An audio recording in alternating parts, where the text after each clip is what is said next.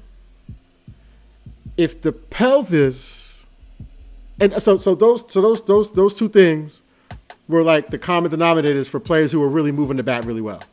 Mm-hmm. Like moving the bat at, I would say, an elite level bat speed and rate of acceleration based on the Diamond Kinetics data on max acceleration, which we're measuring in G, gravitational force. Mm-hmm. Now, the next thing that I want to ask you, I found that the people who are struggling, their pelvis was rotating at speeds that were too fast. Can you? So, because I want my listeners to understand this. I understand, but you're Jim Beadle. It's got to come from you because if so the big leaguers were able to control their pelvis better, from what I'm gathering, to not turn so fast. Let's talk about this. Let's Okay. talk a little bit more about this. I know you. I'm sure you know the answer, but to play devil's advocate and talk to your audience about this. Yeah. Who has the higher pelvic rotational speed? A single A player or a big leaguer?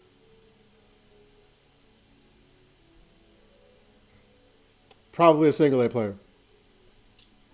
They have the higher pelvic rate of speed.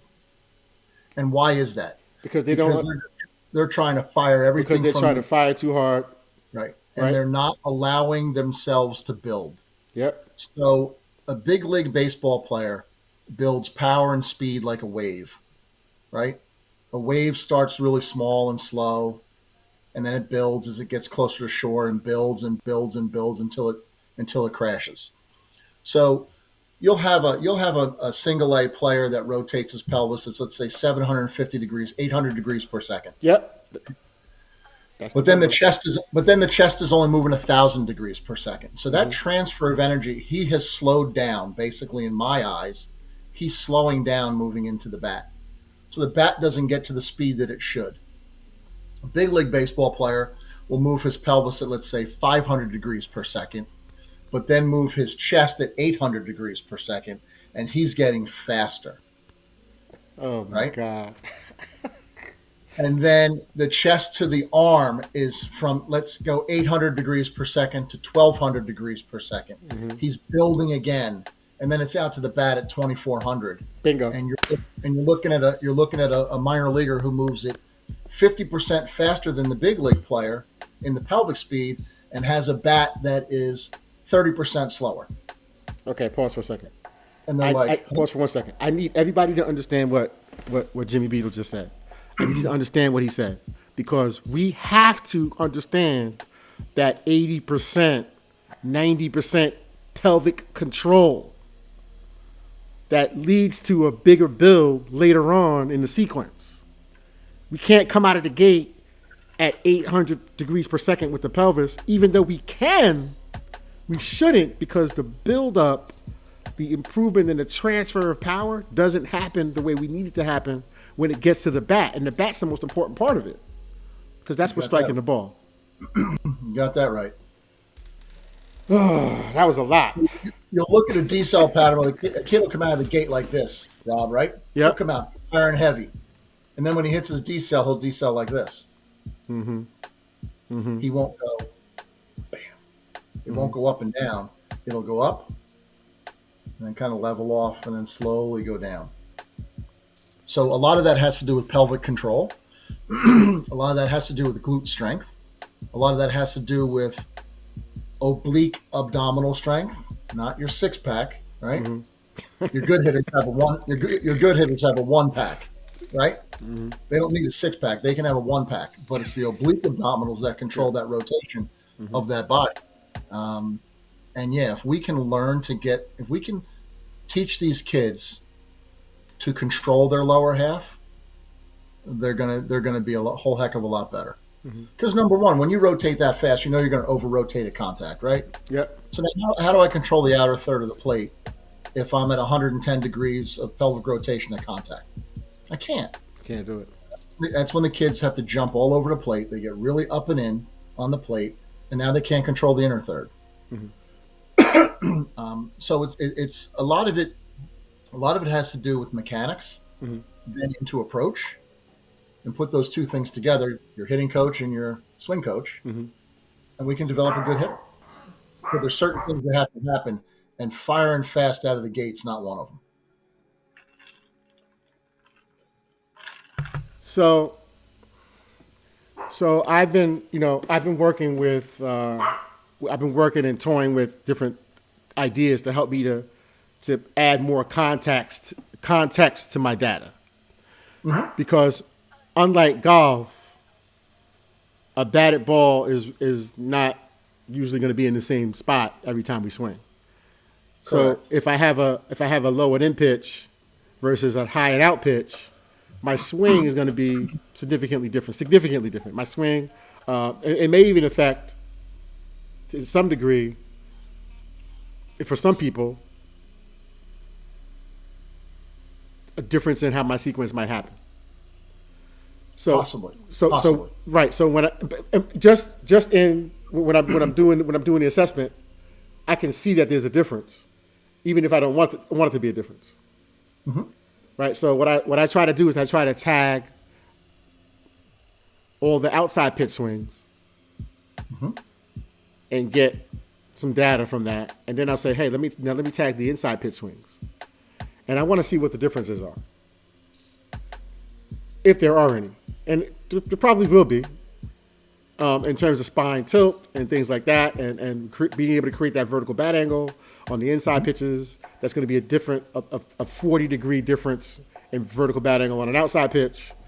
And so, what is the body doing to create that vertical bat angle? Like I just need to know all that stuff, right? So, I think there's two ways to hit a baseball that's outside. Go. You either go there and your body changes, or you just let it get deep and your body's the same, right? I mean, Jeter has a Hall of Fame career letting the ball just get deep. That's true. But a JD Martinez goes that way. So is the kinematic sequence different? Is the spine angle different? Is the side bend different? Is the vertical bat angle different? These are all great things to discuss. And I think some of these things, if there's a really cool video out there of Miggy hitting a home run and thinking nine different locations, you almost can't tell the body apart. And for some people, that's their efficient. Yep. So I think when you start digging, we don't always look for everybody to agree with what the app says is efficient. Correct. But we have to be able to say, this is your efficient. Yep. Now this is best for you. Right. So now, hopefully you stay here, because now that I have this as a baseline recorded and saved on my app, you start to get away from those things. And then we also, how are we using it for return to play, by the way? Are we using 3D motion? I mean, I know we can, but how would you suggest? Well, I think what you want, is you want baseline information on your kid immediately. I always like to take more information on a player when he's hitting well, he or she is hitting well. And I always have that data available to me, and I always have that information on, some positional data, top of load, first move contact, that positional data, as well as speeds, as well as what the kinematic sequence looks like, your your vertical bat angle, your spine stability, your X factor stretch, blah blah blah. You should have some baseline numbers on your athlete in that sense. That way, if they do get hurt and we do put them on, and this athlete normally is 84 degrees rotated open at contact at 625 degrees of pelvic rotation, and now they're at 500 degrees of pelvic rotation and 72 degrees open at contact because they had a strained glute on the lead side. Are they really ready? Probably not, right? Right, and we don't have to guess anymore because my baseline data says they should be in the 500s and in the 80s, and they're in the 400s and in the 60s or 70s. So let's just leave them out for another week. Keep doing the ART and the massage work and the whatever until we get them back to their baseline numbers. The last thing you want is to have an athlete get hurt who's important to a ball club, rush them back, and they get hurt again because then they're out for the season. Yeah, and I think just taking the guessing out of return to play is crucial. Yeah, like let's just eliminate all the guessing. We got baseline data. If you're not back to your certain spin rate on your ball with the certain movement pattern, and I'm assuming if there's a pitcher, we're adding spin rate to that. Correct. Just on a basic fastball. Okay. Listen, spin rate, body movement. You're not ready. You are ready. Let's go. No guessing. We're doing some stuff at 4D Motion, Rob. That's pretty interesting. Sang, the founder of the company, he's been working with the U.S. Olympic skating team and the number one figure skater in the world for a few years now. And I think his name is Nathan Chan.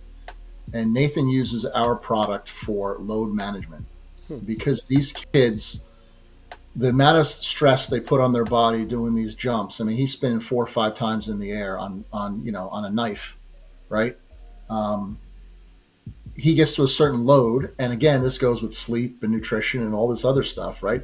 He gets to a certain amount of load that day, he's done. The app just shuts him down. Okay, time to get off the ice.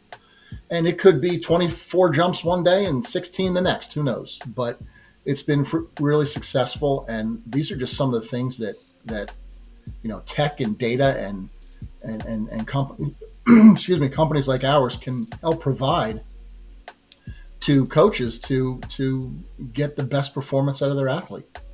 Yeah, and I really, really agree with that. And I had been working with Columbia University Hospital with regards to post-op Tommy John surgery pitching throwing programs that are monitored by 4D Motion. Yeah. To be able to make those determinations and one, predict injury. Yep. Which is huge. Because the data will show you're about to get hurt. Yep. So injury prediction is even another thing that we forget. And then obviously injury prevention is and then we have injury recovery. So there's like 3 different levels of especially with throwing because it's such a sensitive thing. People don't really realize we know how sensitive it is, but we know we have tools that we can be creative enough and we can figure out how to use them more effectively to help us in those areas. Yeah, there's some MLB clubs right now that are using 4D in completely different ways to try to not only predict but try to prevent Tommy John. They want to keep these guys on the field. Their pitchers are probably 60% of a MLB's 40-man roster payroll, maybe more. And when you got a guy you're paying $25 million and he's got Tommy John surgery, and that's a guaranteed contract, that's $25 million you're paying him for rehab. It'd be better off if he didn't have Tommy John and you kept him on the field and he was playing longer. So, what is it? Is it external rotation of the shoulder joint? Is it stuff going on with the elbow? Is it internal rotation in the hip joint? Is it the timing that they lift their foot till they put their foot down? They're all looking at a plethora of different things. And tech is going to help. Yeah. So, what are some of the things that you think people miss when it comes to looking at the baseball and the softball swing that they need to pay attention to in the app? What are some of your metrics that are like, okay, if I'm a beginner, I just bought a 4D motion. It just seems too much. I just want to go in slow. What are some of the things that I can look for and kind of just get a little bit of data that I can work on for 45 days or 2 months? How would you advise someone? I want to buy a system, but it might be too much. What do I do? I think the pink elephant in the room is the most important thing, right? We have a really good, simplistic PDF report that you can print on a session that a player hits. Yep. And you can look at that pretty quickly. It's color coded, so that's the cool part. You can look at the transition sequence: hip, chest, arm, bat. You can look at the deceleration sequence: hip, chest, arm, bat. Are they in order? If they're not, which is important? Is it the acceleration or the transition or the decel? I've seen a lot of elite hitters that don't transition great, but they decel perfectly. Yes. You can then go down and you can look at transfer of energy rates, speeds, and energy transfer percentage. So is the kid 800 at the pelvis and 900 at the chest? That's going to give you a red number. That's not good. Is he 700 and is he 1050? That's going to be a green number. That's good. So we can look at, that and see if they transfer their energy properly. I've always liked the spine stability score that you mentioned before. I think that's a really good one to look at. I also like to look at the metrics of contact. Where's that player's body at contact? If this player has forward lean of the chest of, let's say, 10 degrees at contact, and you want him hitting the ball in the air, well, you better fix that, because his bat is not going to want to travel down, not going to want to travel up if he's leaning forward. It's going to want to travel down. So there's a few things in that PDF report that are really cool to look at and simple and easy to look at. And then just look at that kinematic sequence and see if we have the peaks going up on a nice angle of pelvis, chest, arm, bat. What I love most about the PDF report is that when my players leave a session, before they get in the car and turn their phones on or whatever, or turn the airplane mode off, they already got the PDF in their inbox. Sometimes I'll even airdrop it to them before they leave the cage. I'll airdrop the PDF report right to their phones before they even get in the car, I love that feature. And the back of our report has that glossary of terms, right? We put all the terms in there. So if mom and dad want to go over it with them or her, they can go over it, because now mom and dad have the glossary of terms. So what is this you're talking about? Yep. Oh, okay. Yeah. Spine stability. I get it now. Or vertical bat path, or, whatever it might be. So I think we've done a good job with that report. We're going to start shooting I'm going to start shooting some video this winter to try to help explain some of the things that are in, not only the reporting, but the graphs and the metrics, as well as the tools. So I'm going to try to talk about some of the things that you can do with 4D from the module standpoint, and how cool those modules are for training. We can I'm going to shoot some video and talk about some things on remote coaching. So if you have a player that's going to college, but you still want to keep in contact with them, they can buy a couple sensors, put them on the body, take a BP session. You can get that data as the coach and look at that data and have a conversation with that athlete from afar. So we're taking borders down and fences down, which is really cool, and able to do some things like that as well. So, I know you use this system really well, and I think getting that PDF report to the athlete that quickly shows a lot of care and want to help that athlete get better every day. So you got how much time? You good? We're at the 52-minute mark. You all right? I'm good. So chest delay. I'm finding that, and again, I think that's a deep one. I know. I want to go into it though. I want to talk about it because I know there's a lot of variables involved. And I was talking to this again. It goes back. I had a conversation with this baseball college program a couple of days ago, and just about specific data points and whatnot. And we were talking about a specific athlete, and we were talking about chest delay, and I believe that because of the inability to delay the hands, a lot of hitters struggle for how good they actually can be.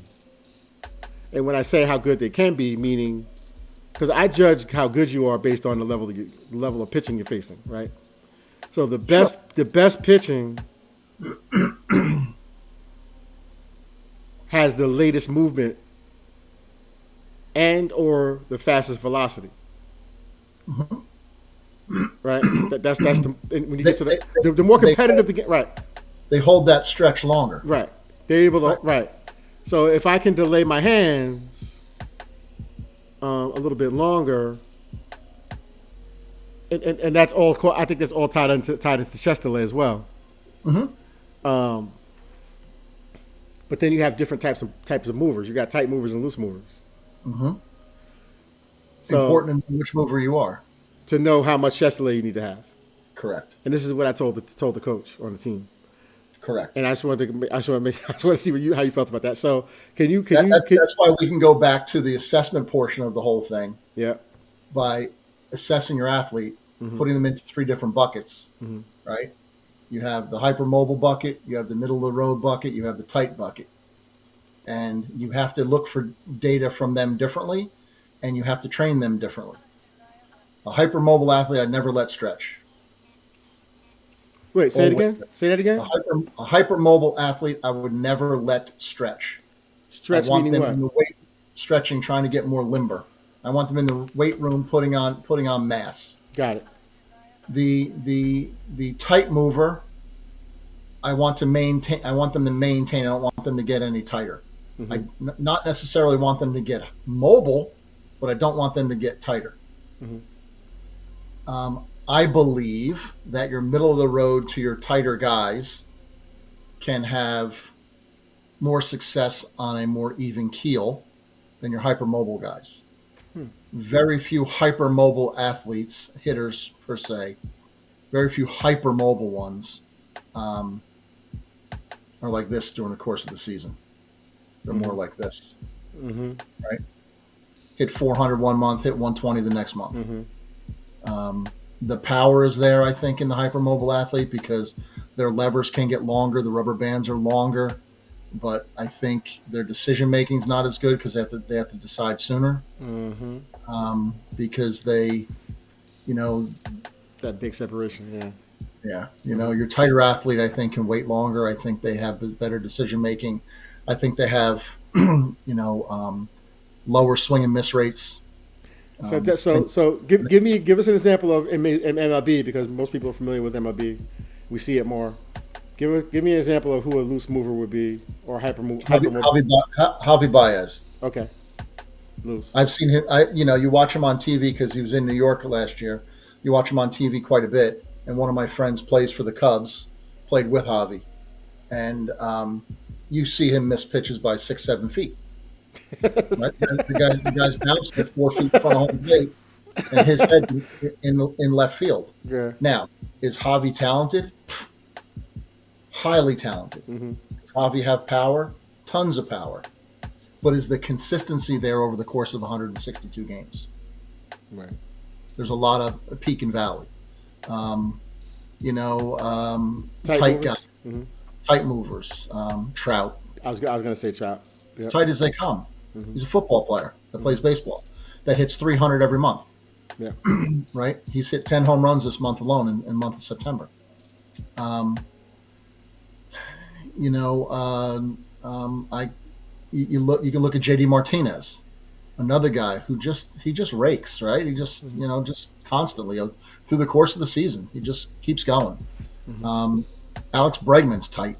Yep. That kind of stuff. I mean, who was an athlete that? Listen, I'm old enough to have seen Bo Jackson. That guy was a phenom. If he just stuck to baseball, who knows what he would have done? I know he's my favorite. He's my favorite of all time. Right. Above average arm, above average speed, above average power. We haven't above seen that average speed. Like above average speed. I mean, all three. We haven't seen that. I mean, power, Bro, speed, arm. his first base hit in the big leagues was a ground ball to shortstop on turf. Yeah, he was something else. He was something special. You heard what Brian Bosworth said about Bo Jackson, right? Mm-hmm. When Jackson ran him over at the goal line, Brian, what did you see? He goes, thighs and ass. That's all I saw. Right? Bo Yeah, was he was special. Yeah, and Bo wasn't a hypermobile athlete. Mm-hmm. He was tight. So I've had discussions with a lot of guys in a lot of organizations. The guys upstairs, and there's one organization. A guy says to me, "We're never going to draft a hypermobile position player again." Really? Yeah. There's too much good and bad with them. Wow. We need people that play all year long and across the board and are consistent. That's what they're looking for. I think that's what we're looking to try to do with tech is make guys consistent and efficient, right? Because the more efficient you are, the less injury you have. And on that note, Jim, I'm fine. We've been doing this for a long time. I remember a time when I could look at a person and say, if you can't move your bat fast, you just can't move your bat fast. Now we have so much more at our disposal for development. Mm-hmm. That we can take a person that we would have wrote off years ago. Mm-hmm. We would have wrote that person off years ago. Mm-hmm. As you're never going to be fast. You're never going to move fast. Mm-hmm. You're never going to be able to throw hard, right? And now we can take a kid from 80 miles per hour throw to 92, 93 over the course of a year and a half, 2 years. Mm-hmm. With no injuries. Mm-hmm. And 15 years ago, we couldn't say it. We would never say that. We would never even think that we could do that now. No. And I think that's the most exciting part for me is because I owe it to that middle kid who has a dream of aspiration of playing on television one day. But he or she's in the middle. I owe it to them to say, okay, how can I make myself better as a coach to make you better? I owe it to that player. I think as a coach, your job is to get that athlete, if that athlete wants it, of course, there has to be some, they have to have some commitment to it, and they have to have some ownership of this. If they want to, it's your job to get them to their genetic potential. Yes. And that's all it is. Mm-hmm. And if you have two players that come to you at 15 years old, they both want to play in the big leagues. One's genetic potential is, maybe mid-level college, and the other kid's potential is AA. And you get the one kid that's mid-level college, you get him to play D1 college baseball, and you get this other kid to AAA baseball, you've done your job. Far exceeded what your job should have been. Mm-hmm. But if a kid comes to you at 15 and his genetic potential is the big leagues, and he barely gets out of A ball, man, you haven't done your job right. And I think that's where tech can not only help you get someone there, but can also keep an eye on you to make sure you're doing the right things to get him there. That's right. It's a self-accountability thing for me. Yeah. Hey, where am I? Where are we? Yeah, like, you must be accountable, and so must the athlete. And it's a non-bias. It's 100% objective. Yep. 100%. Yep.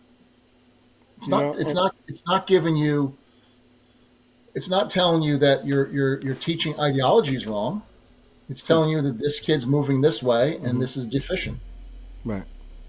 Right. His bat speed. I was working with a kid. A coach called me and a father called me, and the kid's a Division I baseball player, and his bat speed was 60 miles an hour. And I asked, how in the world can you be playing Division I baseball at 60 miles an hour? We grabbed some data on him. I saw some things I really didn't like. It was a slow pelvis getting out of the gate, wasn't grabbing onto the torso very well, kind of that gatey kind of swing. where the chest and the pelvis are going together. There was no stretch, shorten cycle. There was no tightness against the midsection, blah, blah, blah. So we did a bunch of things with him. And in 3 weeks, we put him back on and we got some more data on him. It went from 60 to 70 miles an hour. Nice. 10 miles an hour in 3 weeks. I didn't charge enough, I'll tell you that. That's worth a lot of money in signing bonus, right? That's worth a couple $100,000. That's worth 25% of that signing bonus. Exactly. So I want to ask you something because I just thought of something. What would be an acceptable in your eyes? Talking about a hitter right here, right? If a hitter is out of sequence in the transition, what would be the most unacceptable sequence being out of sequence, and then what would be the most acceptable being out of sequence? Okay, so if the pelvis doesn't move first, that is completely unacceptable. But if the pelvis works first and the bat works last, sometimes the things in the middle can be mixed up based on what the player does with that bat. Does that make sense? Right. So if we go pelvis, torso, arm, bat, we're good. If we go pelvis, arm, torso, bat, we're good. But if we go torso, pelvis, you have no chance.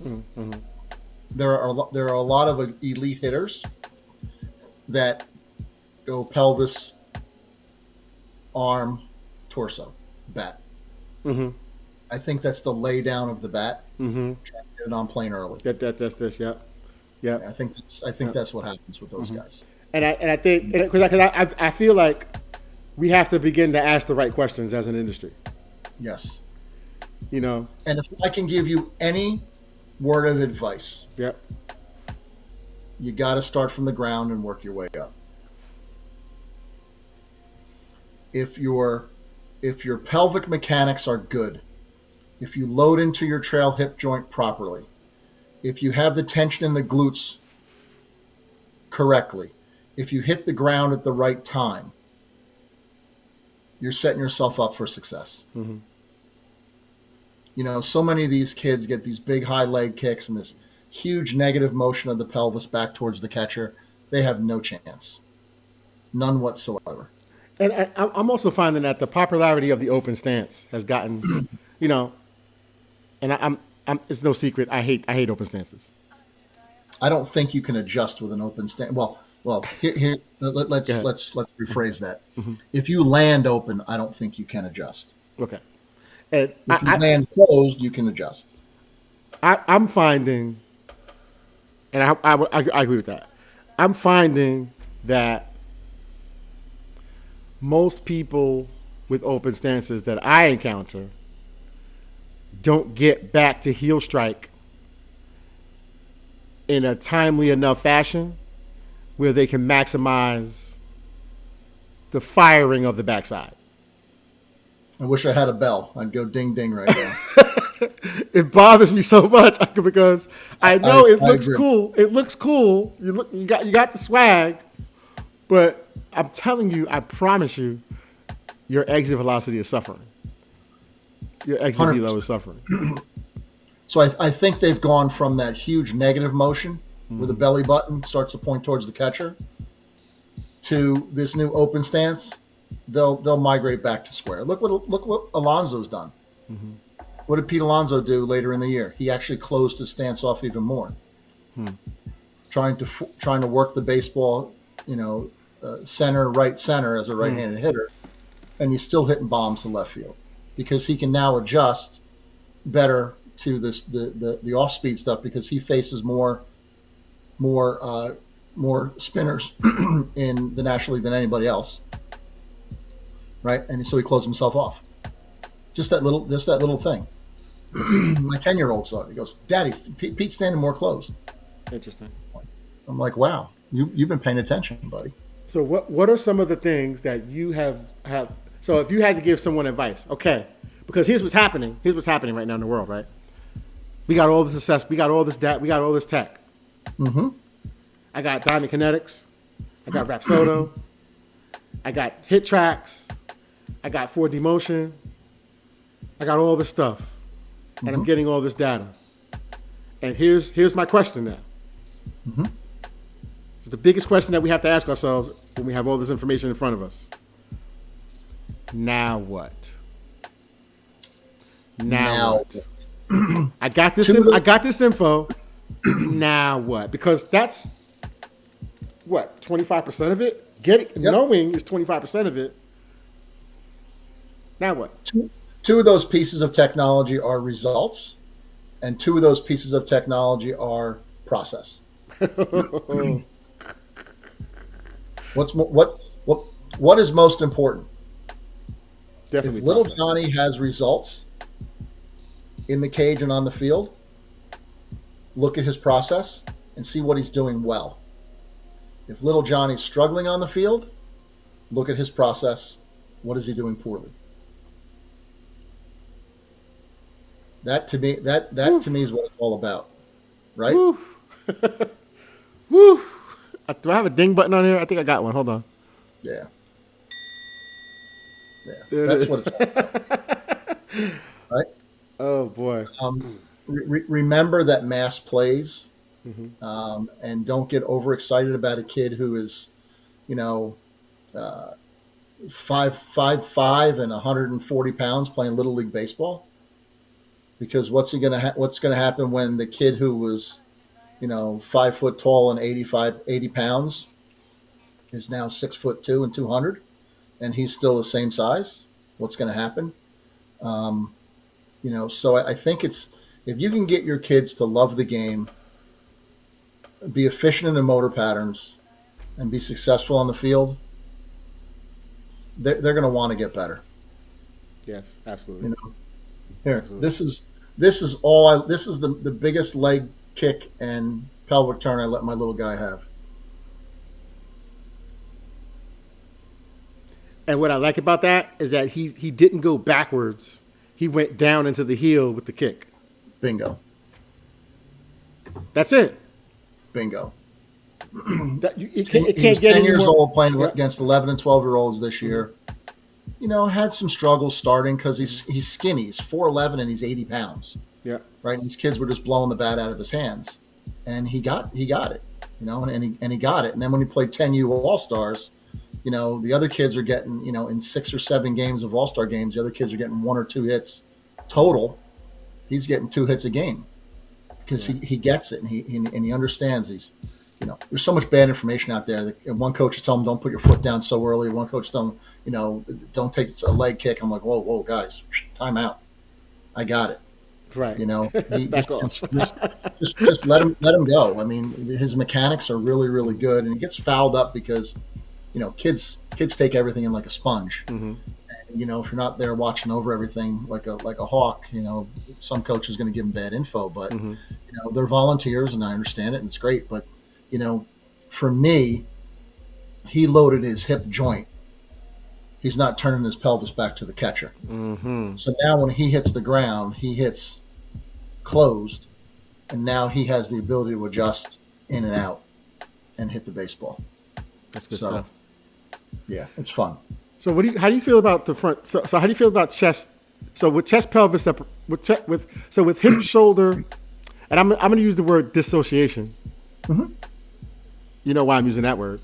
Because everybody knows what I'm talking about if I use that word. It's a universal word. It's a universal phrase. Dissociation of the hip and shoulder, right? When we're hitting something that's moving, i.e. a baseball, it's going to be a little different because we can't turn it as much. We can't turn the shoulder in too much. Correct. You still need binocular vision to the pitcher. Yes. And a lot of times I'm finding when the hitters that turn the front shoulder in too much, their next move is to fly it open when they start to turn, because they're not going to have the capacity, most of them, to go here. Correct. They're going to go there. Correct. And lead with the shoulder. So what I've been doing lately, and something I've actually gotten back to that I got away from, is having hitters more Ken Griffey Jr., and just kind of having that front shoulder kind of pointed slightly down.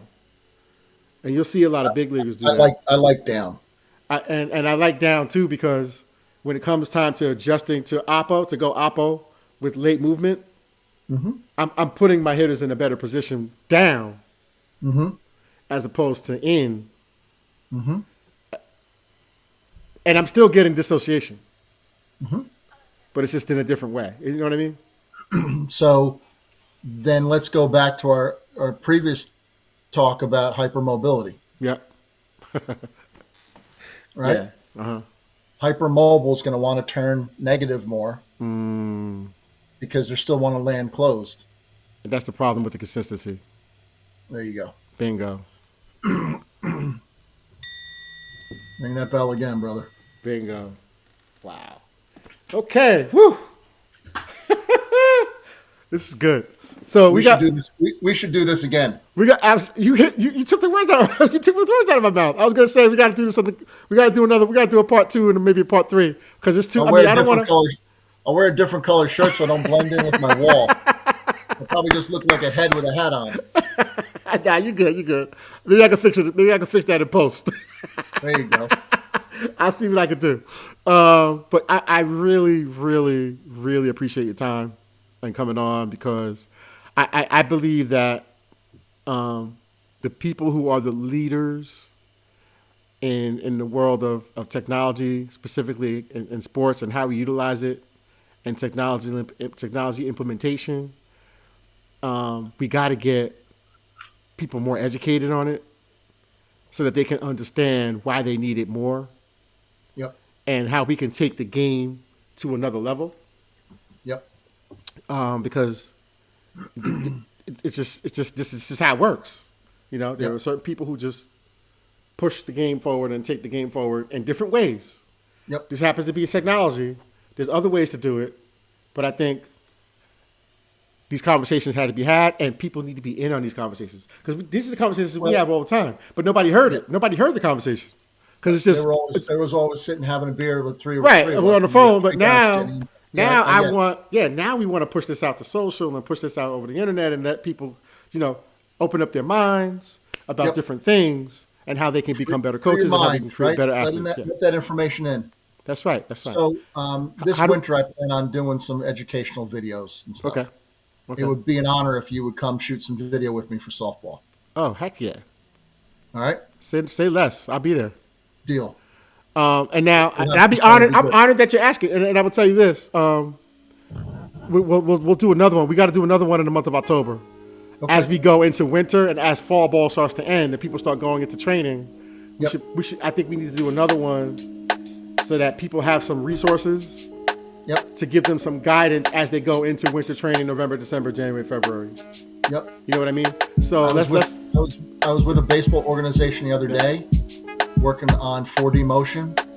Never put a bat in a kid's hand. It was all med balls. See that? It was all med balls. I got so much stuff I want to ask you just med ball work. I got so much because you know what? I'm gonna tell you this. Sometimes I look at it. I'll be in a facility and I'm watching kids do med ball.